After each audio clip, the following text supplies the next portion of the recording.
tenemos la especial satisfacción de recibir al presidente de la Xunta de Galicia, don Alberto Núñez Feijóo, casi un año después de ser elegido, la misma fecha que el lehendakari Patxi López, como presidente de la Xunta de Galicia. Y tenemos también el honor de que haya aceptado presentarle don Antonio Basagoiti, presidente del Partido Popular en el País Vasco.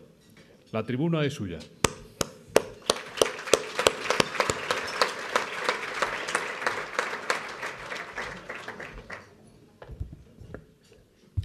Presidente de la Xunta de Galicia, querido Alberto, presidenta del Parlamento Vasco, querida Arantxa, portavoz del Gobierno, querida Idoia, organizadores, señoras y señores, es un placer hoy contar con la presencia de Alberto Núñez Feijóo.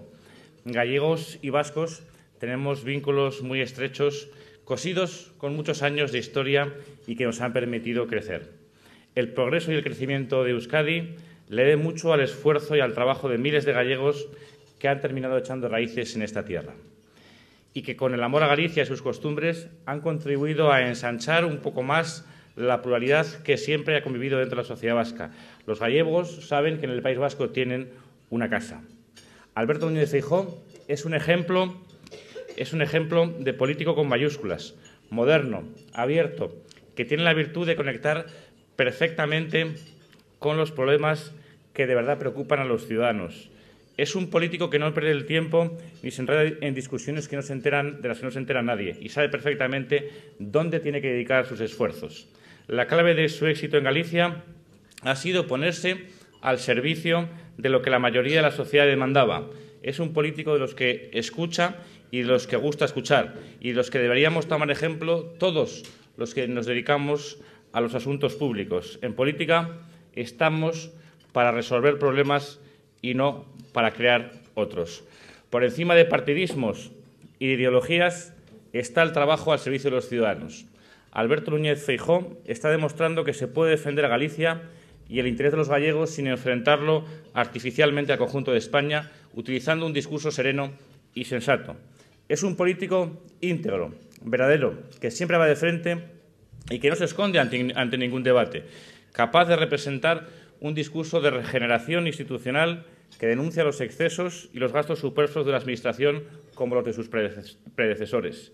Y también capaz de afrontar con decisión y con normalidad la necesaria convivencia de las dos lenguas oficiales de su comunidad, del castellano y del gallego, apostando por una formación moderna y de calidad que permita también incluir el inglés en las aulas. Decisiones que están al margen de cualquier planteamiento de sectario y que solo responden a la obligación que tiene todo gobernante de favorecer la mejor educación posible. La historia, la realidad y la verdadera normalización del euskera y el gallego tienen diferencias, pero no me equivoco si afirmo que compartimos una política basada en la convivencia tranquila de lenguas, en la suma de idiomas oficiales, así como en la ausencia de imposiciones excluyentes. Núñez Feijóo ha conectado con los ciudadanos por su discurso de sociedad, de cohesión, de interés general. La victoria en las urnas de Feijóo tiene también una lectura política de primer orden. Supuso la apertura de un nuevo ciclo político en España. Supuso el fracaso del cordón sanitario contra el Partido Popular. El 1 de marzo del 2009, que dentro de poco se cumple un año, con la mayoría absoluta de Galicia y con el resultado del País Vasco, se abrió una etapa de mayor entendimiento y moderación en el conjunto de la política española. Fracasó una forma de entender la política, la que apostaba por aislar al que piensa distinto, y triunfó un nuevo modelo político basado en el entendimiento. Para defender bien unas ideas no es necesario satanizar otras, y eso es cada vez más y mejor entendido por los ciudadanos. Por eso, Alberto Núñez Feijóo preside la Xunta de Galicia y por eso el PP vasco ha propiciado un cambio de lehendakari y de políticas. Sin más, cedo la tribuna al protagonista de este encuentro, que estoy convencido que volverá a darnos ejemplo hoy de comportamiento político y responsabilidad institucional. Eskerrik asko, moitas grazas. Gracias.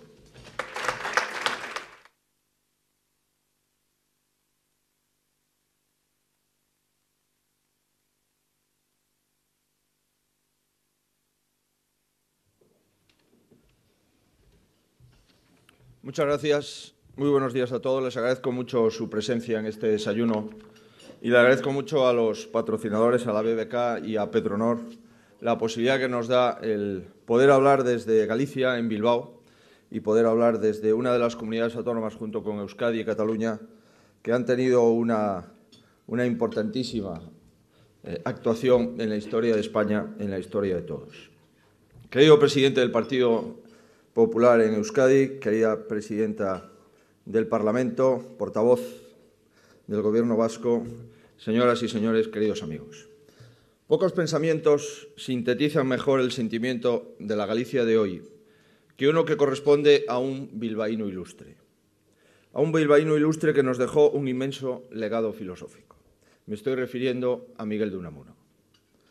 Decía vuestro paisano que hay que procurar ser padres de nuestro porvenir más que hijos de nuestro pasado. La historia moderna de mi tierra bien puede ser la aplicación de este principio. Los gallegos se rebelan contra el determinismo, incluso contra el geográfico, para ejercer la paternidad de su futuro, y lo hacen con una concepción abierta de su identidad. Gracias a una galleguidad entendida como puente hacia otras culturas, el presidente de la Xunta experimenta en sus visitas fuera de Galicia una agradable sensación que también se da aquí en el País Vasco. Los gallegos tenemos la suerte de contar con una embajada humana instalada desde hace muchos años. Esa embajada humana ha conseguido que lo gallego no sea extraño en ningún lugar del mundo. Las gentes de mi tierra han ido construyendo una Galicia extraterritorial con enclaves en Bilbao, en Madrid, en Barcelona, en Buenos Aires o en Miami, lo cual hace que el político que les habla casi tenga una jurisdicción mundial. ¿Por qué ese gallego presenta en lugares tan diversos nunca es visto como un extraño? ¿A qué se debe su capacidad para formar parte de su comunidad adoptiva sin desarraigarse de la propia? Creo que la respuesta reside en que nuestra idea de identidad, el patriotismo y el compromiso con el país adoptan la fórmula de círculos concéntricos. Ninguna de nuestras identidades excluye otra. Al contrario, se alimentan recíprocamente. Interrogar a un hombre de mi tierra sobre si se siente más gallego, más español, más europeo o más vasco, si reside aquí, es no entender la clave de la galleguidad. Para la inmensa mayoría de los gallegos, nuestra personalidad no es excluyente. El gallego se siente a gusto poniendo sus granos de arena en grandes proyectos, participando en grandes empresas humanas, en grandes empresas empresariales o en grandes empresas políticas. Gracias a ello, en América, en el resto de España y aquí mismo, en Euskadi, hay una perceptible impronta galaica. Nuestros hombres y mujeres adoptan la cultura que los acoge, aportando de paso la que ellos traen de casa. Esa mentalidad es coherente con uno de los símbolos que mejor nos identifican, un símbolo humano que enlaza pasado y futuro y que se impone a las fronteras. Estoy hablando del Camino de Santiago. En pleno Xacobeo 2010 parece oportuno recordar que Compostela es la etapa final de una peregrinación que se anticipa al mundo globalizado en el que vivimos. Muchos siglos antes de que los foros sociales agruparan en la red a personas de procedencias y pensamientos distintos, la plaza del Obradoiro era el centro de la antigüedad. Era el disco duro donde se acumuló la memoria de Europa. Quizá fue en ese trasiego de peregrinos donde se forjó la galleguidad abierta y hospitalaria a la que me estoy refiriendo, y que llega hasta nuestros días para hacer del pueblo gallego un pueblo global, que no es esclavo de su identidad, sino dueño de ella. He ahí uno de los principios que inspiraron la nueva etapa política, cuyo primer aniversario, como les decía el presentador, se cumplirá dentro de una semana. Debo confesarles, con la confianza que da estar entre amigos, que ni la oferta electoral que hice, ni el programa de gobierno que presenté, ni las pautas que seguimos tiene nada de original. Simplemente son un plagio. Un plagio disculpable porque los derechos de autor corresponden a la mayoría del pueblo gallego. Nos hemos limitado a compartir con Galicia lo que Galicia practica todos los días. Podríamos denominarlo el galleguismo del siglo XXI.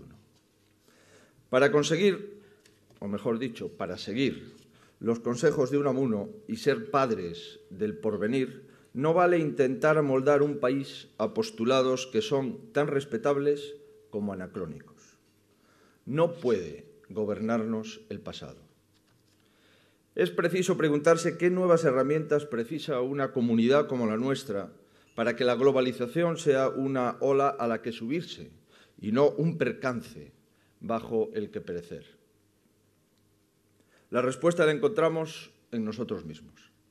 Si Galicia deja de ser la tierra del minifundio para convertirse en sede de dos de las principales multinacionales del mundo, se debe a su capacidad para unar esfuerzos y para romper fronteras.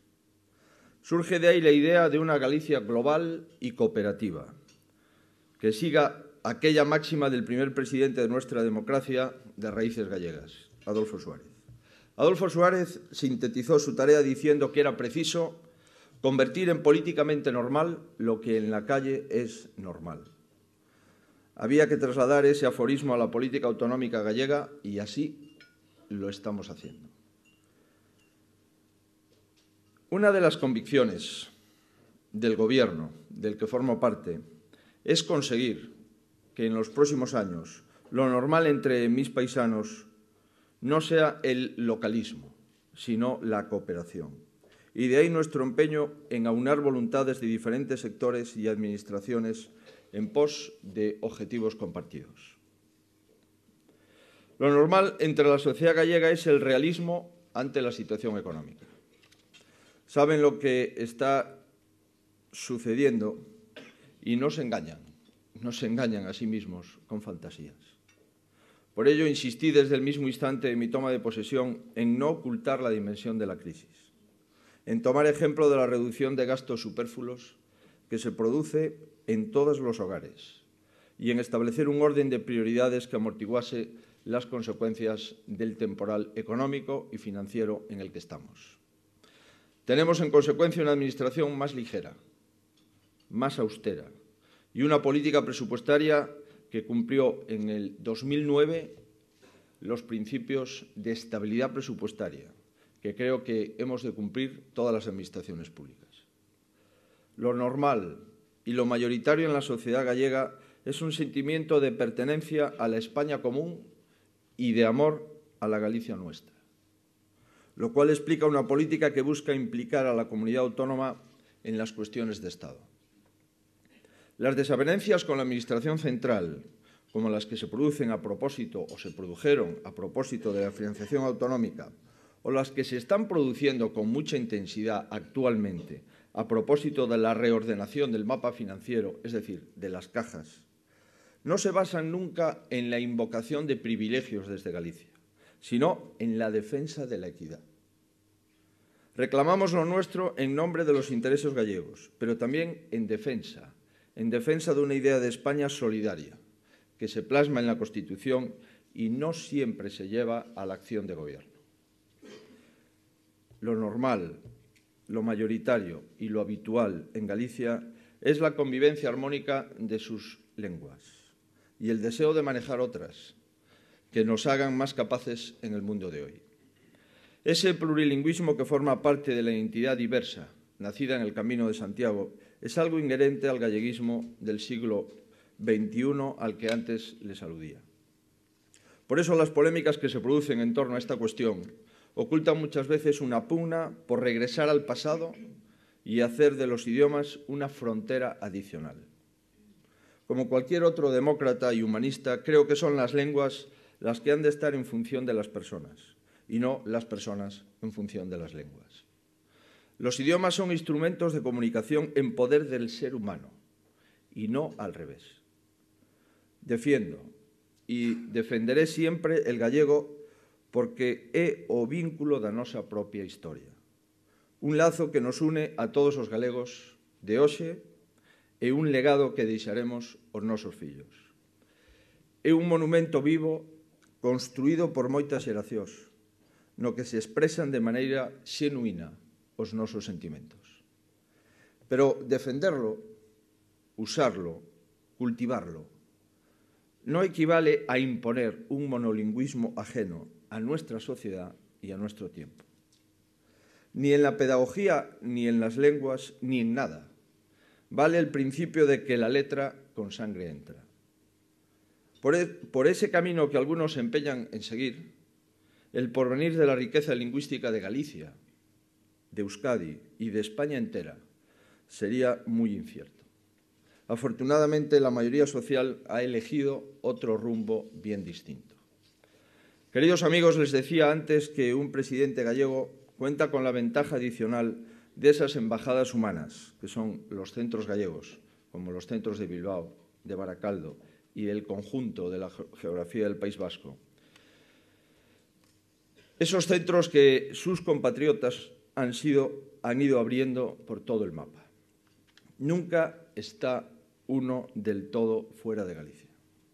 Pero aparte de ese plus que me concede la condición extraterritorial de mi comunidad, tengo también una información de primera mano de lo que ocurre en estos lugares, donde los gallegos han encontrado acomodo.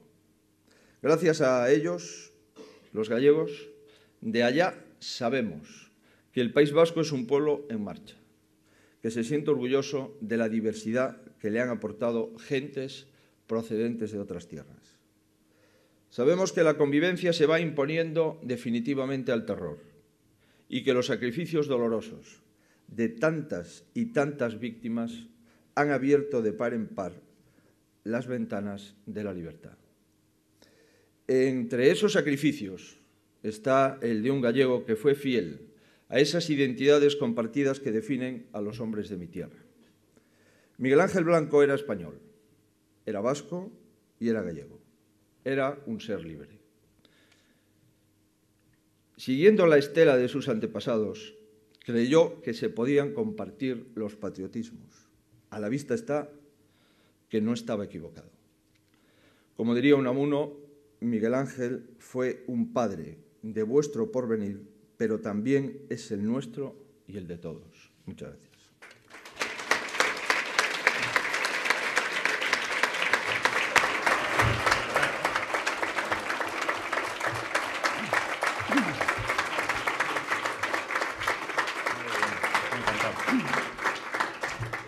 Muchas gracias, presidente. Uno de los motivos que le ha traído a usted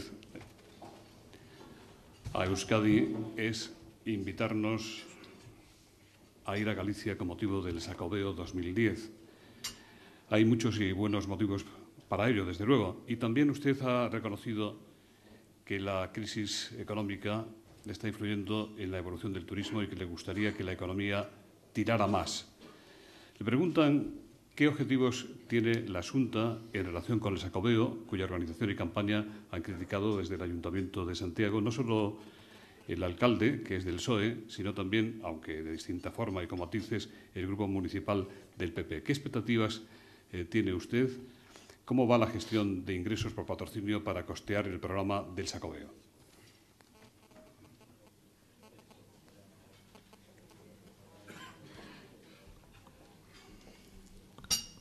Muy bien.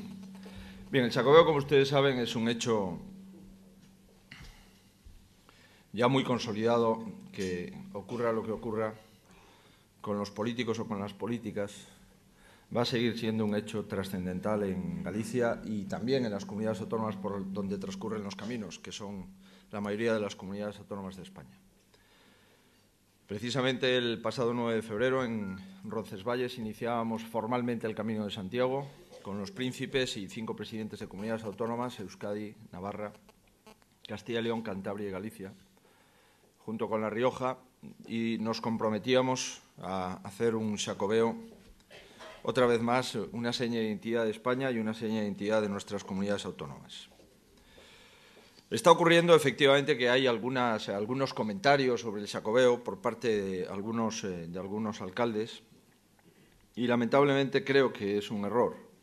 El Xacobeo debería de sacarse del ámbito político y el Xacobeo solamente da oportunidades y da sumas. Dividir y restar en actuaciones de este tipo es un planteamiento miope para lo que vale la política. Por lo tanto, nosotros vamos a seguir trabajando en el Xacobeo, como no puede ser de otra forma. Hemos llegado al Gobierno, no había nada preparado en relación al Xacobeo. Estos acontecimientos no se preparan en los últimos 3 o 4 meses.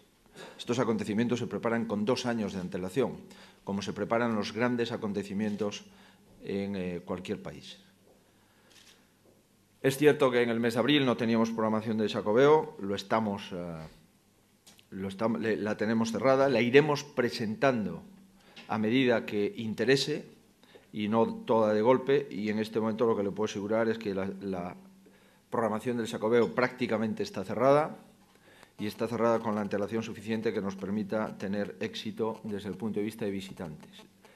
Esperamos alrededor de 8 millones de visitantes a Galicia y esperamos, en consecuencia, que eso, desde el punto de vista del consumo, desde el punto de vista de determinados servicios, incremente nuestras posibilidades de que en el año 2010 a Galicia abandone los números rojos de Producto Interior Bruto y, con mucha modestia, con algunas décimas, pero aparezcan números positivos en la economía gallega en el año 2010. Sobre los ingresos de patrocinio, estando aquí la BBK y Petronor, se pueden ustedes imaginar que están muy mal los ingresos de patrocinio y, por lo tanto, cualquier patrocinio inteligente que quiera tener el Xacobeo en sus siglas es un patrocinio que, sin duda, no solamente tiene un amplio recorrido histórico desde el siglo IX, 1000 años consecutivos, haciendo Europa a través de las lenguas, a través de las nacionalidades, atravesando pueblos, regiones, naciones, han ido constituyendo el Xacobeo y es uno de los antecedentes de la Unión Europea. Es cierto que el patrocinio se ha notado, la crisis, claro que se ha notado, mucho se ha notado, pero también es cierto que estamos por encima de las previsiones que inicialmente teníamos, después de conversaciones telefónicas con mucha intensidad por parte del presidente de la Xunta y de algunos miembros de su Gobierno con directivos de España, directivos de empresas españolas y gallegas. En definitiva, estamos, por lo tanto, haciendo un buen Xacobeo, se lo puedo asegurar, y ese tipo de críticas, la verdad es que no son más que la cara negativa de la política. No son pocos los que dentro del Partido Popular le ven a usted como un espejo en el que mirarse y una esperanza para la refundación, regeneración del PP, que otros muchos, de dentro y fuera del partido, consideran necesaria para aumentar las posibilidades de victoria electoral y para ilusionar a bases más amplias de electores. ¿Son quizás estas las razones principales por las que el PSOE quiere cortarle a usted las alas, por ejemplo, recurriendo la ley de cajas, impidiendo la fusión de las dos entidades financieras gallegas y promoviendo 3 manifestaciones y una huelga contra su política lingüística? Bueno, yo creo que el espejo en el que mirarse el Partido Popular en este momento es Antonio Basagoiti, sin ninguna duda, por lo que hace, por lo que ha conseguido y por la generosidad y por la forma de entender la política. Todos los compañeros del País Vasco y su presidenta a la cabeza, para el Partido Popular, pues es un espejo constante en el que nos miramos. Una de las razones de estar en política, pues es lo que hace el Partido Popular en Euskadi. Y una de las razones que a mí me llevó a dedicarme a la política con mucha más intensidad en los últimos años es pensar que la política no es exclusivamente una vocación para ocupar el poder, sino que la política ha de ser una forma de ayudar a los intereses generales, y hay alguien que tiene que preocuparse de los intereses generales en exclusiva, y muchas veces los intereses generales solo se quedan en una frase o en un concepto indeterminado. Yo creo que no. Los servidores públicos, los que tienen vocación pública, han de saber que su objeto social, y no otro, es la defensa de los intereses generales. Sobre la actuación del Partido Socialista en algunas cuestiones, pues hombre, verá usted, a mí me gustaría que el Partido Socialista de Galicia tuviese algún planteamiento coincidente en algunos casos con el Partido Socialista del País Vasco, en materia de lengua, por ejemplo. En Galicia ha ocurrido una cosa que no ocurrió en el resto de Europa, de ahí nuestra universalidad. Y es que la primera manifestación contra la política lingüística del Gobierno se produjo antes de la toma de posesión del presidente de ese Gobierno y, por supuesto, del Gobierno en su totalidad. Con lo cual, me quedé sorprendido de que se hubiese hecho una manifestación antes de que yo tomase posesión contra mí. Eso, como es natural, me dije, solo le ocurre a los políticos importantes. Posteriormente hubo 2 manifestaciones también, y ya son 3, antes de la presentación de la propuesta del plurilingüismo en las aulas. Por lo tanto, entendí que esas manifestaciones no son ni contra el Gobierno, que no había tomado posesión, ni contra la política lingüística del Gobierno, que todavía no la había presentado, sino contra el resultado de las elecciones. Y como es natural, manifestarse contra el resultado de las elecciones es perfectamente legítimo, pero probablemente poco democrático. Y en consecuencia nosotros vamos a seguir con nuestra propuesta porque creo, insisto, en el interés general. Y creo que los partidos políticos, cuando se presentan a las elecciones, han de tener en cuenta mucho lo que escriben. Y lo que escribimos los partidos es nuestro programa electoral. Y después de presentarse a las elecciones y de obtener la mayoría de los ciudadanos, nos compromete el programa electoral. Y ese programa electoral dice que vamos a plantear en la enseñanza un equilibrio entre las 2 lenguas oficiales, el gallego y el castellano, en la educación. Un equilibrio que supone garantizar y blindar que el 50% de las asignaturas se darán en gallego y el otro 50% se darán en castellano. Y ese es un principio que podemos estar de acuerdo o no, es el nuestro. Es perfectamente legítimo otros planteamientos. Es perfectamente legítimo el planteamiento de la inmersión lingüística. Es una forma que nosotros no compartimos. Pero no la compartimos ni cuando estamos en el Gobierno ni cuando estábamos en la oposición. Y por lo tanto la inmersión lingüística no la vamos a hacer. El planteamiento, como digo, es el de equilibrio del 50-50 y una ambición colectiva. Y es ir introduciendo paulatinamente el inglés para llegar en un espacio de tiempo razonable a que 1/3 de las horas lectivas se den en gallego, otro 1/3 en castellano y otro 1/3 en inglés. Insisto, es una ambición colectiva. Los padres que tienen capacidad económica para educar a sus hijos buscan colegios bilingües, el inglés y el resto de idiomas oficiales en Galicia. Y a mí me gustaría que los padres que no tienen capacidad económica para educar a sus hijos también tengan esa posibilidad, financiado con impuestos y financiado con fondos públicos. Y esa ambición, como ustedes se pueden imaginar, creo que es perfectamente legítima. La Galicia del siglo XX no es la del XXI, y Euskadi tampoco, y España tampoco, y Europa tampoco.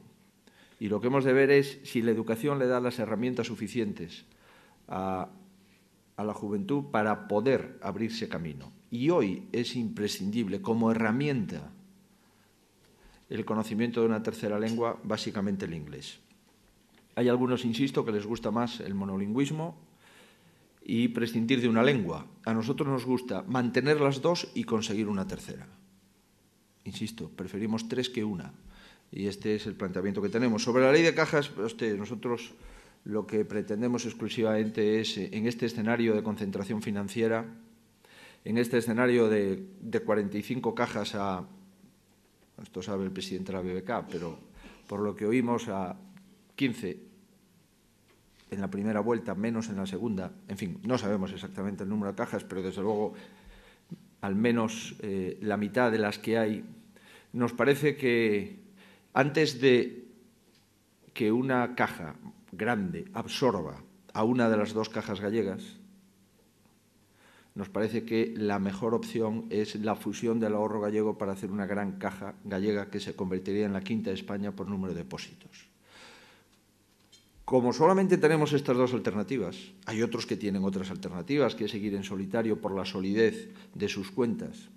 Nosotros en este momento las alternativas que se manejan es la absorción de una gran caja española de otra caja gallega, opción A, opción B, la fusión del ahorro gallego para quedarse a disposición de las empresas y de los trabajadores gallegos y convertirse en la 5ª gran caja de España. Nosotros preferimos esa segunda opción. Y es cierto, sorprendentemente, que el mismo Gobierno que ha considerado y que sigue considerando el Estatut de Cataluña total y absolutamente constitucional, pues recurre a una ley gallega que es el desarrollo de un estatuto de hace 30 años. que es el Estatuto de Autonomía de Galicia de 1981.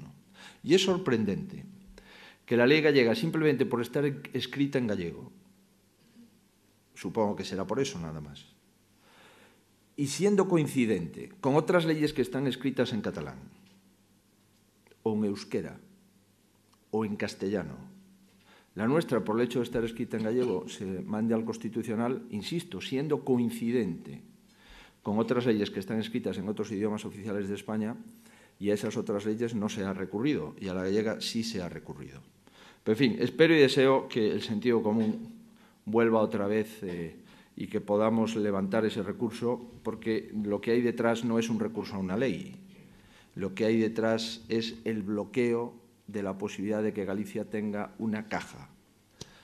Y como ustedes se pueden imaginar, creo que eso son palabras mayores y los gobiernos no deben de bloquear las ambiciones colectivas de una comunidad autónoma.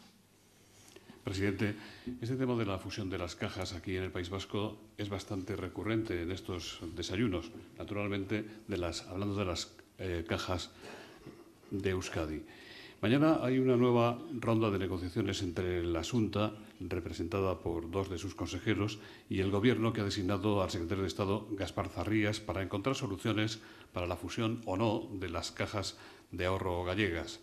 Le preguntan si tiene usted alguna esperanza en esta reunión y de que pueda triunfar un plan B o un plan C. Le preguntan también por qué el PSOE quiere que Caja Madrid, gobernada ahora por el Partido Popular, por el señor Rato, en una solución de consenso, absorba Caixa Galicia. Hay más preguntas. ¿Se le ocurre alguna razón que justifique que el PSOE se niegue a la unión de ambas entidades gallegas, mientras que en comunidades en las que gobierna, como Andalucía y Cataluña, apuesta por la fusión de cajas o entre cajas de esa misma región? Y, finalmente, en este tema, ¿cree usted que planea la alargada sombra del bruxo Pepe Blanco? Bueno, le llaman el bruxo a Pepe Blanco, ¿no? En Galicia. ¿Cómo le llaman? El brujo. En gallego, yo no sé cómo se pronuncia muy bien eso. No estoy de acuerdo. Que no es el brujo. El brujo o que no está. en Galicia, ese nivel solamente lo tiene una persona, que es Arsenio Iglesias, el entrenador del Deportivo. El resto no está ni a la altura de la mitad del brujo, que es Arsenio Iglesias, con el que ganamos la Liga, y en la Liga anterior fallamos el penalti con Yuki, y aún así ganamos la Liga a la temporada siguiente, y le ganamos al Madrid la Copa del Rey del Centenario del Madrid en el Bernabéu, que yo estaba allí. Por lo tanto, el brujo es Arsenio Iglesias, que es un tío fuera de serie. Los demás todavía tenemos mucho que aprender de Arsenio. Bueno, vamos a ver. Yo creo que es mucho más interesante el diálogo que el recurso. Por lo tanto, el Gobierno de España decidió recurrir a la ley gallega y yo me enteré por un periódico. Por un periódico. Entiendo que Galicia siempre ha tenido una lealtad constitucional a prueba de bomba. Siempre. Y no es razonable que el presidente de una comunidad autónoma se entere de que es denunciado ante el Tribunal Constitucional a través de un periódico. Porque al final las comunidades autónomas somos Estado. Y si el Gobierno de la Administración del Estado denuncia una parte del Estado y se entera por un periódico, usted se puede imaginar que la confianza de las instituciones y la responsabilidad entre los políticos automáticamente es rechazada por cualquier ciudadano. Por lo tanto, me entero por un periódico de un recurso contra el Parlamento gallego, contra la ley del Parlamento gallego, y me entero por otro periódico que es remitido, como siempre es habitual, los recursos al Consejo de Estado. No porque el Consejo de Estado haya interpuesto el recurso, que es lo que intenta decir el Gobierno de España. No. El Consejo de Estado no interpone ningún recurso. El Consejo de Estado es un trámite preceptivo para poder presentar el recurso. Y el Consejo de Estado nunca le dice a un Gobierno que, si entiende el Gobierno que hay indicios de constitucionalidad, nunca le dice el Consejo de Estado que no plantee el recurso. Simplemente emite un informe para que prosiga el trámite. Como me entero por un periódico de un recurso, y como no me daban copia de lo que se nos acusa, fuimos al Consejo de Estado y pedimos si nos dejaban ver el recurso, y nos dieron 30 minutos. Y nos dieron 30 minutos y, como ustedes se pueden imaginar, fotocopiamos el recurso. Y fue cuando nos enteramos de lo que nos acusaban. Llamamos a la Administración del Estado, insisto, de la que formamos parte, porque somos Estado, y porque el presidente de una comunidad autónoma es el representante ordinario del Estado en esa comunidad autónoma, y le planteamos que sería mejor intentar hablar, intentar dialogar para ver si levantábamos el recurso. Nos dijeron que sí, pero el mismo día que nos dejaban que sí, presentaban el recurso ante el Tribunal Constitucional, a pesar de que tenían 2 meses para hacerlo. Con lo cual, ese diálogo es lo contrario a la política con mayúsculas. Dialogar es preceptivo antes de recurrir. Es cierto que tenemos una serie de reuniones y mañana, martes, tendremos otra reunión con el secretario de Estado, Gaspar Zarrías, al que a mí pues espero y deseo que tenga un sentimiento de Estado, pero si le gusta más la ley andaluza que la gallega, la podemos copiar. Y como de la ley andaluza el secretario de Estado sabrá algo, pues igual acepta el envite. En consecuencia, ya le digo, mire, nosotros tenemos la tranquilidad de ser una comunidad constitucional que hace las leyes de acuerdo con la Constitución y que la ley de cajas gallega es perfectamente homologable, comparable a cualquier ley de otras comunidades autónomas que no ha sido recurrida ante el Tribunal Constitucional. Es cierto que hay algún comentario de que el Gobierno quiere que Caixa Galicia, con 44.000 millones de depósito, sea absorbida por Caja Madrid. Es cierto. Y pudiera entenderse que, como yo soy del PP y Rodrigo Rato también lo fue, pues esto ya está. Yo soy del PP, pero defiendo los intereses generales de Galicia. Y eso es perfectamente compatible con defender los intereses generales de España. Y en este momento, para los intereses generales de Galicia, creo que es malo que la caja con más depósitos en Galicia sea absorbida por Caja Madrid. Y como en el PP, salvo que Antonio me corrija, podemos dar nuestra opinión, pues ya la hemos dado. Y no solamente nuestra opinión, sino que podemos defender lo que creemos que es mejor para Galicia. Y, por lo tanto, yo voy a defender que Caixa Galicia no sea absorbida por Caja Madrid. Y no sé qué otra cosa había. Nada más, ¿no? Si quiere, le pregunto si está dispuesto a corregir en el Parlamento gallego los 10 preceptos de la ley que aprobó con ayuda del BNG. Sí, fíjese, por finalizar el tema de cajas, es que estando al lado del presidente de la BBK es muy complicado hablar de cajas, pero por finalizar este asunto, la ley de cajas gallega tiene una especificidad, y es que fue el Parlamento el que instó la modificación de la ley de cajas gallega y que se hiciese de forma urgente antes del 31 de diciembre. Y fue una propuesta firmada por unanimidad por los nacionalistas, por el Partido Socialista y por el Partido Popular, que es el grupo mayoritario que apoya al Gobierno. Por lo tanto, el recurso no es contra una ley del Gobierno, dado que el Gobierno no escribió un solo artículo de esa ley, sino que el recurso es contra una ley del Parlamento en sentido estricto, en el ejercicio directo de sus competencias legislativas. Y, en consecuencia, es una ley contra un Parlamento y es un recurso no contra un Gobierno, sino contra el Parlamento de la Comunidad. Nosotros estamos dispuestos, insisto, a hacer las interpretaciones que se consideren oportuno, a redactar las cosas como mejor se puedan entender, a matizar aquellas cuestiones que sean necesarias, pero lo que no podemos es negociar las competencias de Galicia. La competencia exclusiva en materia de cajas de ahorro es una competencia negociada desde hace 30 años y plasmada en el Estatuto de Autonomía. Y no se puede negociar las competencias de una comunidad autónoma en un recurso, porque sería tanto como modificar el Estatuto en un recurso. Lo que podemos hacer es ver cómo se explicitan con mayor claridad las competencias que ya están negociadas hace 30 años y que forman parte de nuestro autogobierno, como es la competencia de las cajas. Por lo tanto, lo vuelvo a insistir, con los antecedentes de las leyes de otras comunidades autónomas no recurridas y con esas herramientas estamos dialogando con el Gobierno de España, haciéndoles ver que si ya es difícil la situación financiera en este momento, es de una gravísima irresponsabilidad someter a una ley, a un recurso que invalida parcialmente la ley, pero no en su totalidad, y que crea provisionalidad adicional este tipo de recursos en un momento de extraordinaria dificultad de nuestro sistema financiero. Señor presidente, ¿en qué lugar queda entre los objetivos de su Gobierno el AVE del Cantábrico? En este sentido, ¿mantiene contactos con el Endacari López? ¿Será este uno de los temas de los que tiene previsto hablar esta mañana con don Pachi López? Y también le preguntan sobre su valoración y sus expectativas en relación con las autopistas del mar.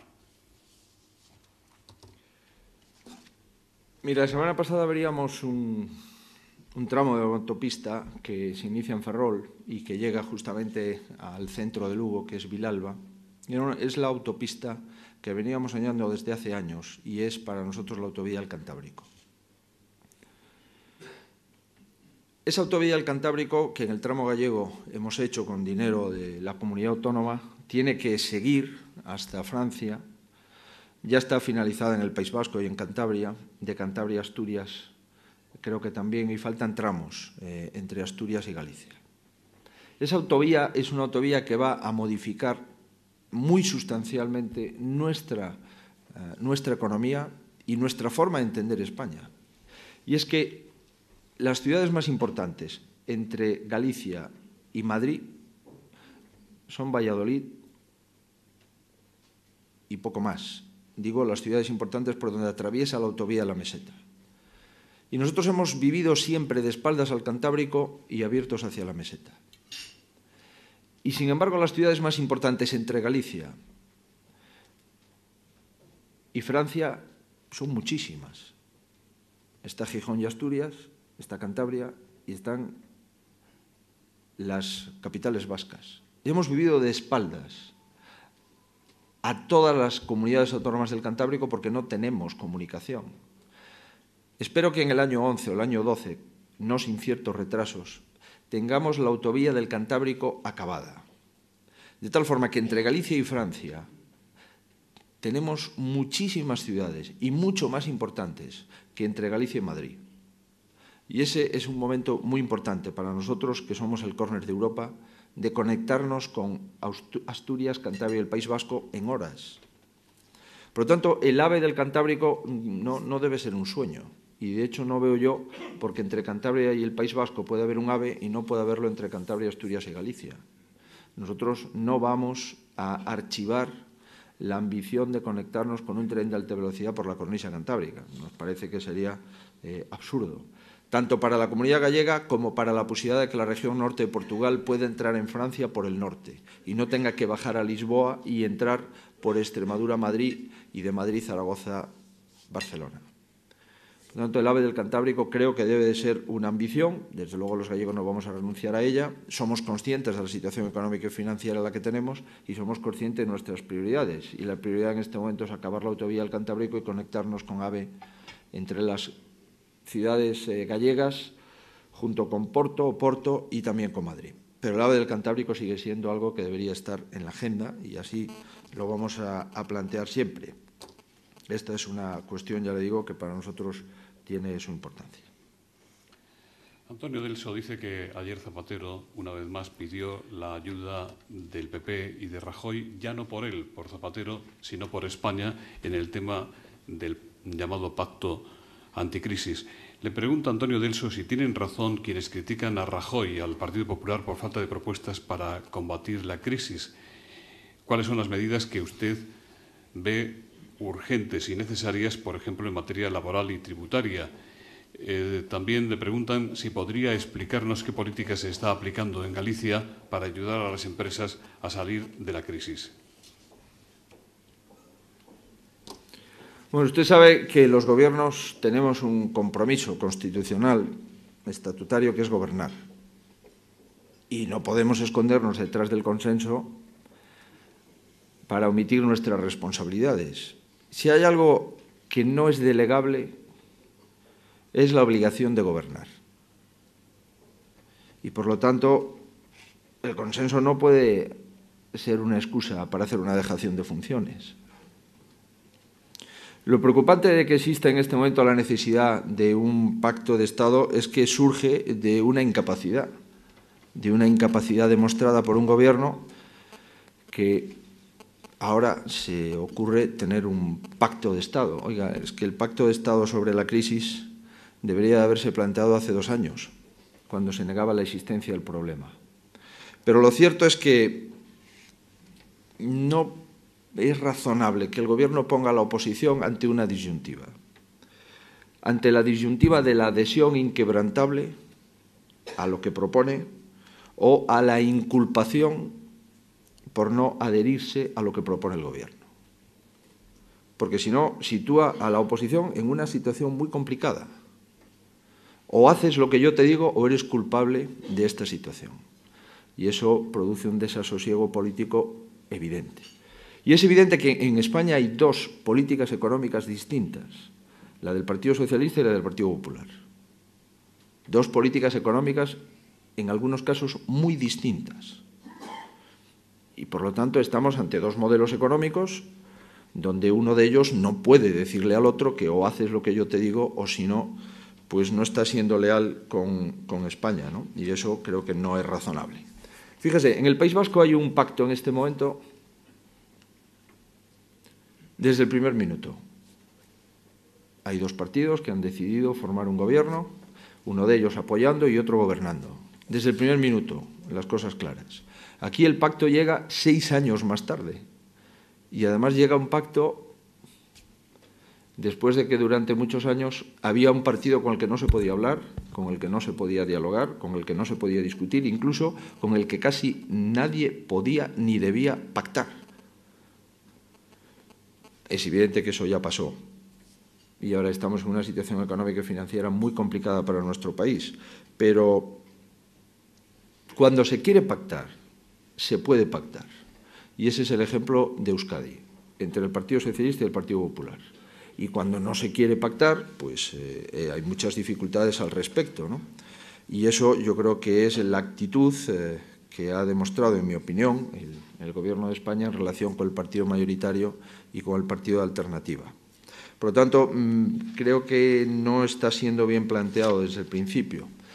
Y, en segundo lugar, los pactos han de ser útiles, porque esto de pactar por pactar, no, ha de ser útil y nos deberíamos de poner de acuerdo en algunas cosas. ¿Vamos a bajar o vamos a subir los impuestos? ¿Vamos a hacer bonificaciones de la seguridad social a determinados tipos de contrato o no vamos a hacer modificaciones a la seguridad social? ¿Nos vamos a sentar otra vez en el Pacto de Toledo para ver cosas tan importantes como la ampliación de la edad de jubilación?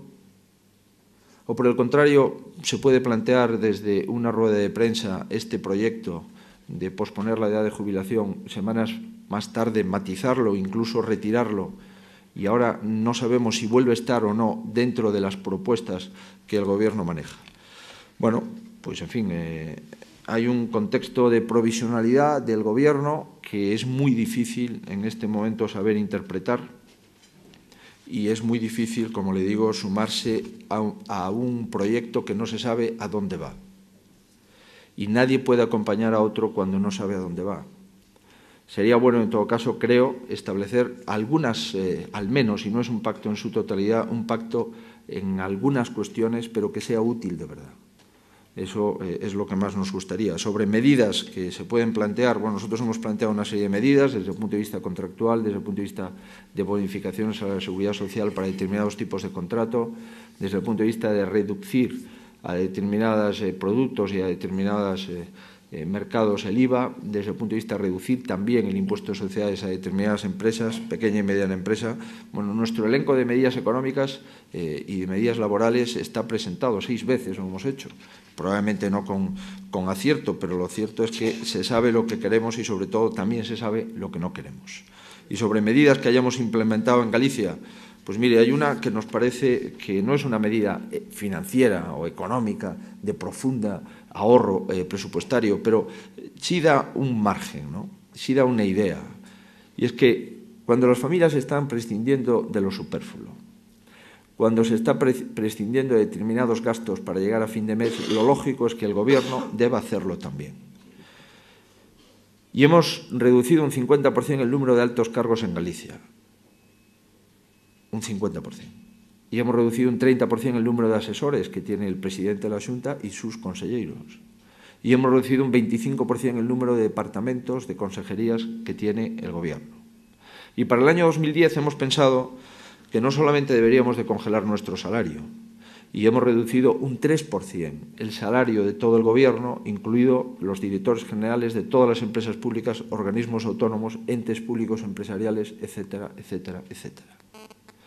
Eso supone, solo la reducción del 50% de altos cargos del Gobierno durante la legislatura supone un ahorro en nóminas de 40 millones de euros.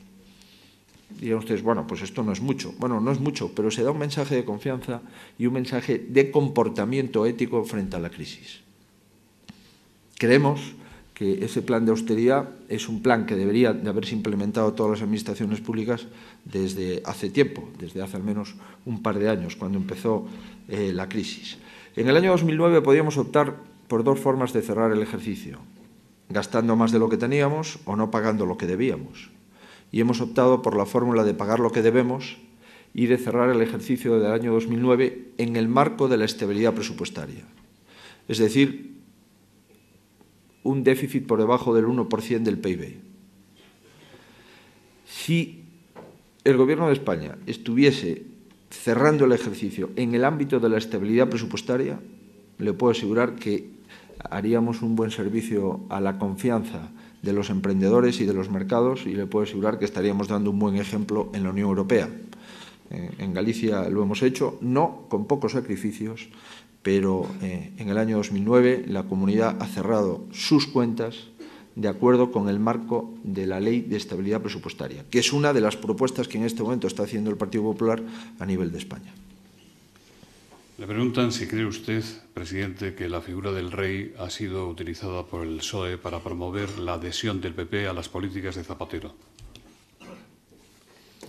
Yo creo que sobre estas cuestiones lo que debemos de hacer es tener un respeto al jefe del Estado y tener un respeto a la figura del rey y no hacer comentarios de utilización o no de esas figuras. Creo que la prudencia en este momento aconseja el no crear más problemas de los que ya tenemos. Y en este momento tenemos una profunda crisis económica, una depresión económica.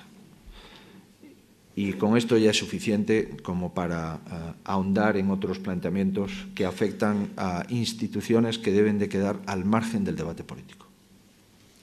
También le preguntan si entendió usted las pitadas a los Reyes de España ayer en la final de la Copa del Rey de baloncesto disputada en Baracaldo y qué sintió al oírlas desde su habitación del hotel, porque usted estaba aquí. Sí, yo cuando llegué a Bilbao ya estaba iniciado el partido. Mire, yo creo que hay minorías que hacen mucho ruido, porque la mayoría normalmente es silenciosa, pero las minorías que hacen mucho ruido no pueden convertirse en mayorías, a pesar del ruido que hagan. Y el ruido es eso, es ruido. Y la mayoría del pueblo vasco es respetuosa con las instituciones y es una sociedad democrática y, por supuesto, sabe distinguir lo que es el ruido de otras cosas. Y ayer la mayoría del pueblo vasco pues, ha tenido una manifestación silenciosa de respeto a las instituciones y hubo una minoría que hizo ruido, pero ni la minoría ni el ruido se pueden convertir nunca en mayoría.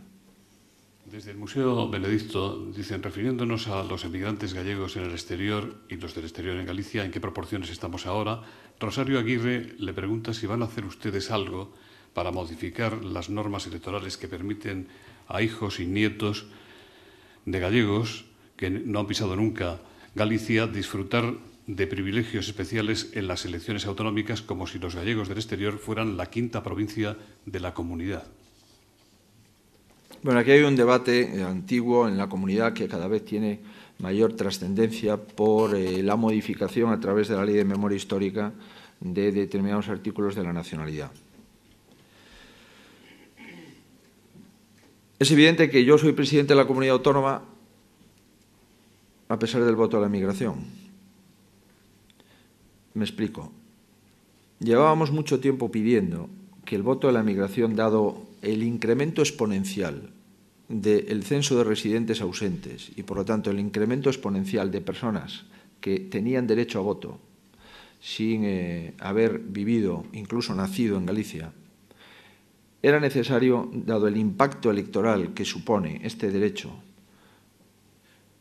que tiene nada más y nada menos que el 15% del censo electoral gallego está formado por personas que no viven en la comunidad y algunas de ellas, como usted dice, que ni siquiera han nacido en la comunidad. Bien, pues habíamos planteado la necesidad de un voto en urna.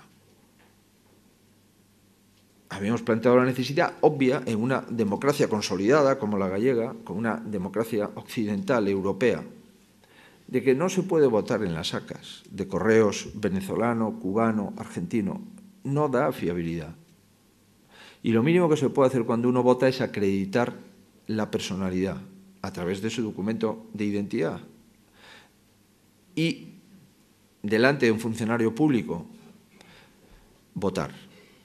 El correo español está blindado desde el punto de vista de la identidad del votante. Y es que a nadie le dan unas papeletas si no es en persona el titular del derecho al voto. Ni siquiera se las dejan en su casa, o se las dan a su mujer, o se las dan a su hijo.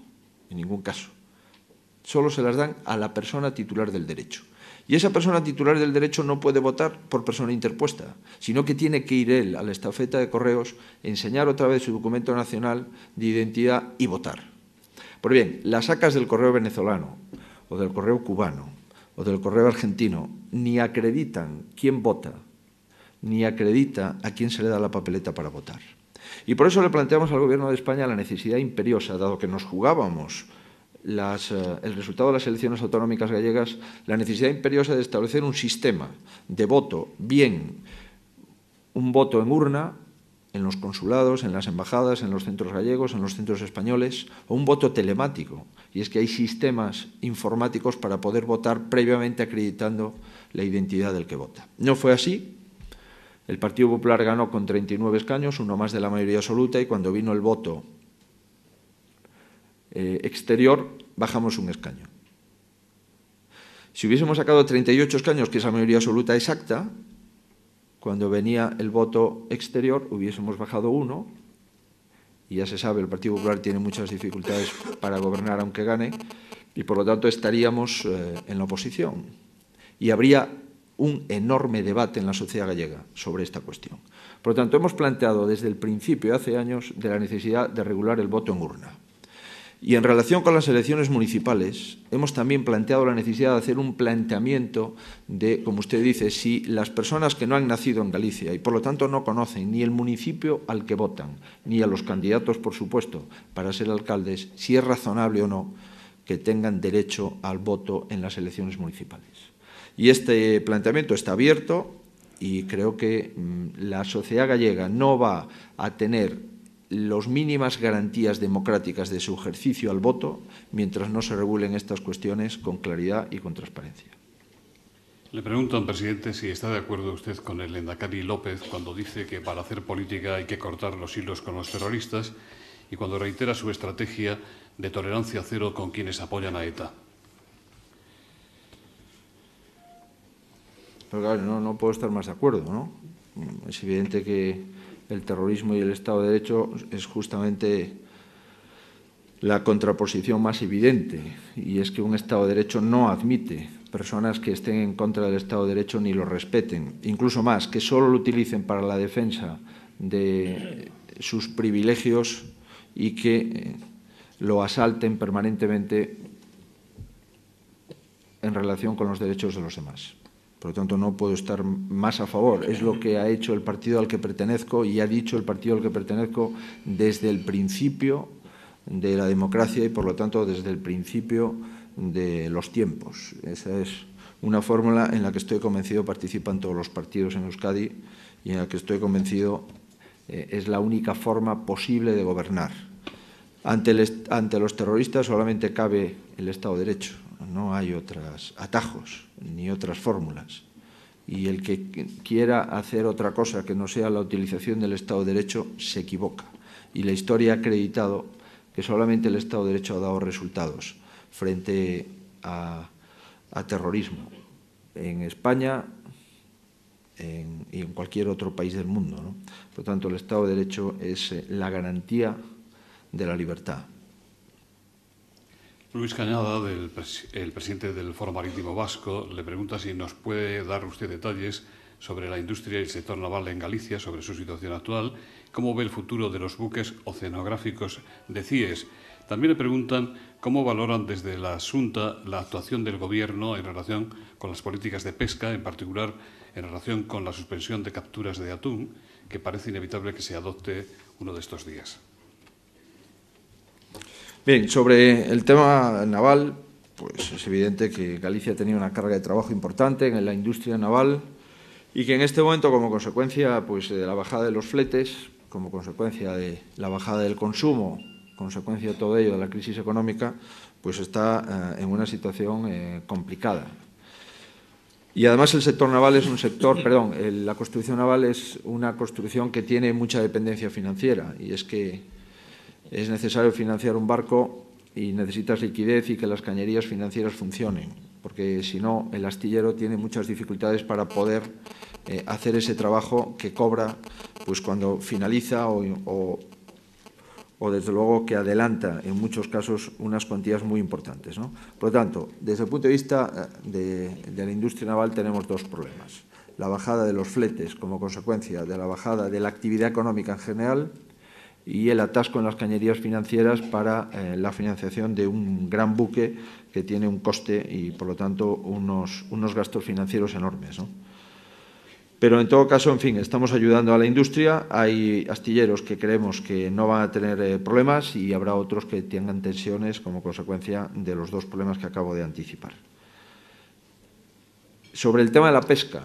El tema de la pesca, Galicia y Euskadi son dos comunidades absolutamente hermanas desde hace muchos años. Hay muchos muchos armadores vascos con tripulación gallega, hay muchos barcos vascos que tenían sede en Galicia. El caladero del Gran Sol prácticamente está compartido por gallegos y vascos y son una cuestión muy importante que yo sí tengo pensado plantearle al Lehendakari. Y es que muchas veces la política pesquera de un ministerio, que además ahora es un conjunto de cuestiones, que es toda la política agraria, toda la política pesquera, la política medioambiental, probablemente se considere la pesca pues, como un departamento dentro de un gran ministerio.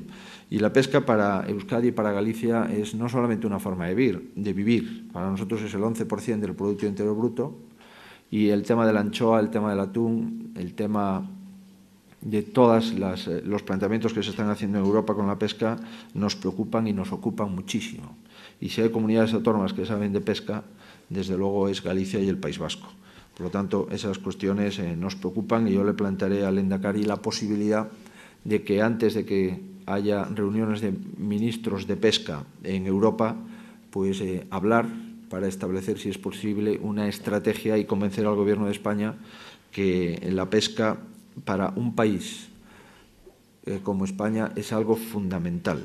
Es algo fundamental y que hay determinados planteamientos científicos, determinados planteamientos de vedas muy discutibles que obedecen en algunos casos a intereses económicos de las flotas de países de la Unión y no a intereses exclusivamente científicos. Muchas gracias, presidente. Dos últimas cuestiones. Zapatero llegó a la Moncloa después de Irak y del 11M.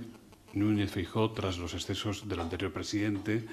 ¿Es la política un juego basado en el ataque de la gestión anterior más que en las ideas y los programas? Y también le preguntan qué le pareció la peineta que Aznar dedicó a un grupo de estudiantes que le abucheaba en la Universidad de Oviedo. Yo, con todos los respetos, hombre, eso de comparar lo de Irak con los excesos del anterior presidente me parece, en fin, una comparación poco proporcionada.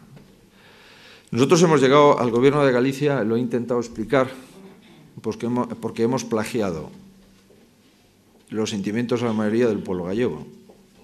Y el pueblo gallego tiene 4 o 5 cosas que creo además que coinciden mucho con el pueblo vasco. Lo primero es que no le gusta que haya 2 gobiernos, sino uno.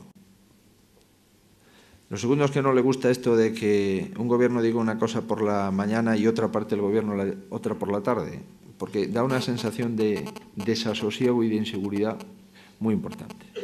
Y en Galicia había 2 gobiernos, con 2 programas políticos distintos, con 2 ideas del país distintas, y eso a los gallegos no les ha gustado.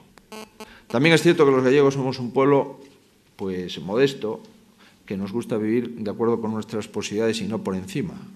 Y había determinados tics del gobierno anterior, pues realmente que los gallegos no entendíamos. Pero sobre todo nosotros hemos llegado al gobierno porque hemos planteado unas políticas lingüísticas. Miren, en Galicia se habla muchísimo gallego, muchísimo. Yo no conozco a ningún gallego que no entienda el gallego, a ninguno. No conozco a ninguno. Ahora bien, una cosa es hablarlo porque queremos y otra cosa es hablarlo porque nos obliga el gobierno.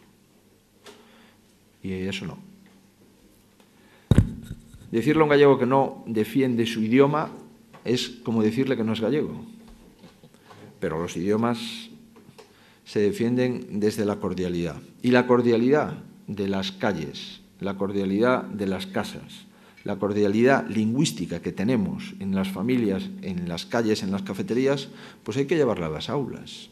Y no se puede decir que todas las asignaturas instrumentales o troncales, o como queramos llamarle, han de darse obligatoriamente en gallego. Y no se puede decir que un alumno no puede expresarse o dirigirse al profesor en cualquiera de los dos idiomas. Y no se puede obligar a un alumno a hacer todos los exámenes en una lengua, cuando tenemos dos y tenemos la ambición de conocer la tercera.